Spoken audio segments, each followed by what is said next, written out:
ये तो माइक्रोवेव को भी भट्टी बोलती है। कल मैंने बोला हाय कैसी हो, तो बोलती है किसी को हाय नहीं लगानी चाहिए। अरे सुनीता तेरा क्या होगा? अभी तो कैसे बताऊं माँ जी, अभी हम कुछ करेंगे फिर पता चलेगा क्या होगा, लड़का या लड़की। हे भगवान, कहाँ से आ गई ये?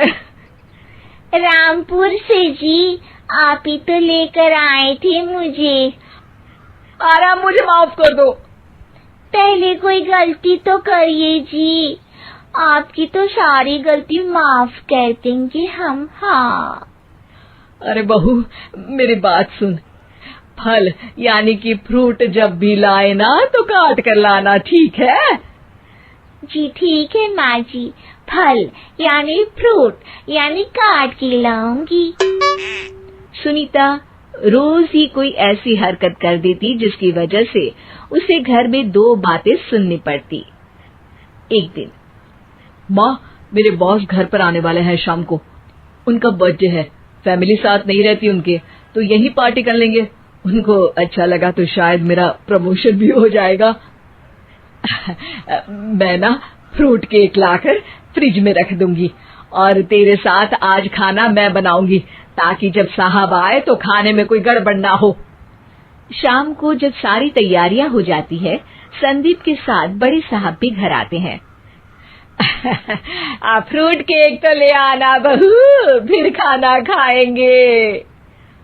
और इस सब की क्या जरूरत थी, आपने बुलाया वही काफी है। सर आपका परिवार शहर में नहीं है तो हम ही आपके परिवार जैसे हैं सर। इतने में ही सुनीता फ्रूट केक लेकर आती है और बड़े साहब की टेबल पर रख देती है, और जैसे ही केक के ऊपर का बॉक्स हटाती है, ओह ये क्या है? केक तो कटा हुआ है, मैं तो ऐसा नहीं लाई थी। आप मुझे शाबाशी दे सकती है माँ जी, मैंने ही केक काट दिया। आपने कहा था ना फल यानी फ्रूट यानी हमेशा काट के लाना, तो फ्रूट केक भी तो फ्रूट ही है ना, तो मैंने पहले ही काट लिया, होना मैं समझदार। अरे बहू ये क्या किया? केक हमेशा वही काटता है जिसका जन्मदिन होता है, तुझे एक बात भी समझ नहीं आती, एक नंबर की बेवकूफ है। पूरा माहौल बिगड़ चुका था।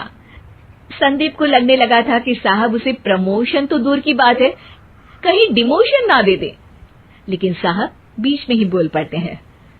अरे कोई बात नहीं, ये इनकी बेवकूफी नहीं है, इनका भोलापन है। बेटा आप कहाँ से हो? रामपुर गांव से। अरे वाह, गांव से, फिर तो आपके गांव में ताजे फल और सब्जियां मिलते होंगे। हाँ सही पकड़े हैं, हम तो काटते भी नहीं, सीधा खा लेते हैं। मैं ना एक बार तुम्हारे गांव घूमने जरूर चलूंगा। क्यों संदीप, ले चलोगे ना? मुझे गांव घूमना बहुत पसंद है। बस फिर क्या था, संदीप और सास दोनों खुश हो गए, क्योंकि साहब को सुनीता ने गांव की बात करके खुश कर दिया था। अब संदीप का प्रमोशन पक्का था।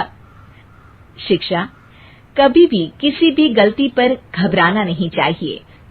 हो सकता है कि उस गलती की वजह से आगे बड़ा फायदा हो जाए।